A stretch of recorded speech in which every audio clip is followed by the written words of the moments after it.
Okay, and now Shalann's going to help me go through the general assessment to really gain awareness here. We're not, this doesn't take the place of a physio or a physician or a professional that would assess some current acute issues. This is more to prepare you to perhaps enter the new back program. It might be good to do this at home in front of a mirror so you can see some of these range of motion positions, or you could have someone support you in this that kind of reports back how you're doing as you do it. But ultimately it's about awareness. You're feeling how you're moving through space and figuring out, oh, there's some places that are harder to do than others, that I can't move as well, etc.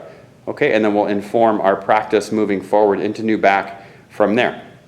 So the first thing I'm going to have Shalann do is reach across and touch her opposite shoulder with her opposite hand. And then she'll do the same thing on the other side. Good. Now she's going to reach up overhead with one arm and touch the top of the opposite shoulder blade without arching her back, with no pain. Good. Try the other side. And again, if you can't do this, then that's okay. We'll just pay attention to that. And those are things that will influence how we practice, how we make some revisions, how we use core support. Now I'll have Shalann turn around away from us, and she's going to reach up behind herself and reach and touch the opposite shoulder blade with the opposite hand. And then the same thing on the other side. You might notice a little asymmetry. Sometimes one side's a little different than the other. Good. I'm going to have her face forward again. And now keeping her hips basically square, maybe even putting her hands on her hips, I'm going to let her hips and legs remain where they are. I'm going to have her curve, a posture we sometimes call the half moon in yoga. I'm going to have her curve off to the side. Keep the neck long.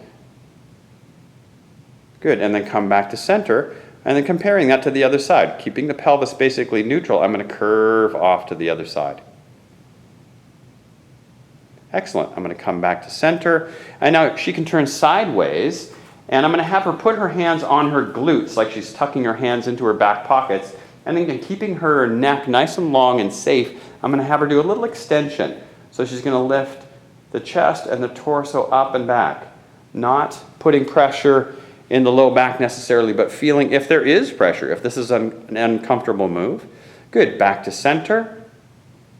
Good. And now she can bend her knees a little bit, slide her hands around to the front of her hips, and she's going to round forward. She's going to do a supported rounding forward. So letting her, that's right, her head can go, her hips can go back a little bit more if she needs to, and she's got that nice mobility. And you're paying attention, yeah, that's an unsupported ragdoll right here. So if there are issues, it'll be apparent here. You could actually bring your hands under your knees again, Shalann, just for most of you, like on the front of your knees. There you go. So you're nice and supported. For some of you that are compromised, this will be a big move. And so pay attention to how this feels. Nice bend in the knees, roll into upright nice and slow.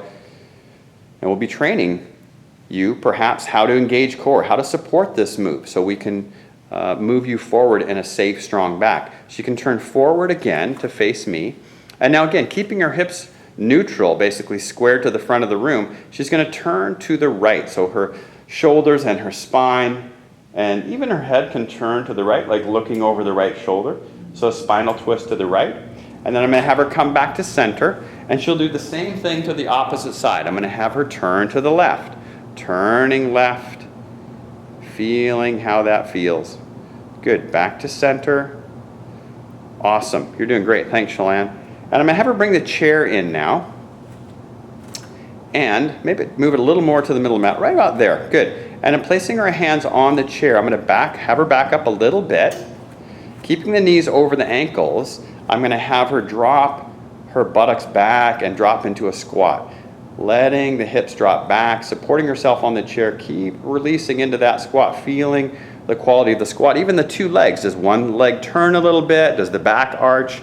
Does the bum? Does the hip hurt? You know, what are you noticing while you do this? Come all the way back into upright. Good. Good. Thanks. All right, you're going to bring the chair to face me now. Turn it forward.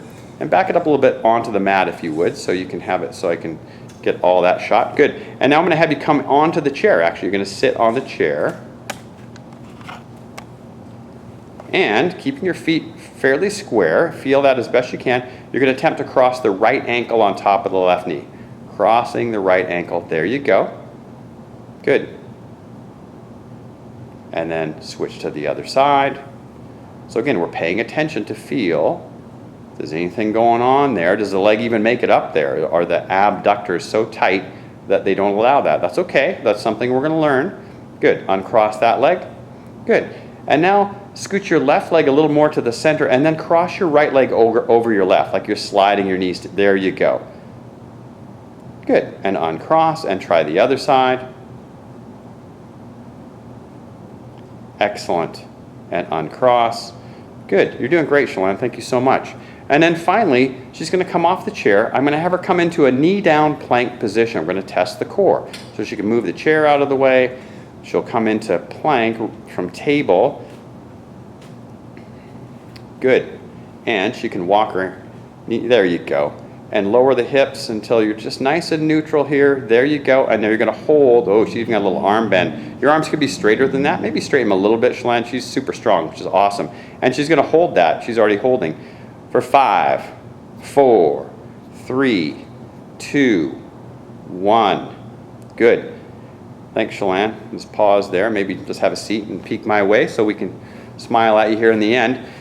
So again, if you can hold that plank for 5 seconds, that's a good sign that you've got core support in the torso. If the hips can't maintain that, if you can't keep your belly and hips airborne, then we've got some work to do, and that's going to affect the overall support of the spine. That's a marker for us to pay attention to.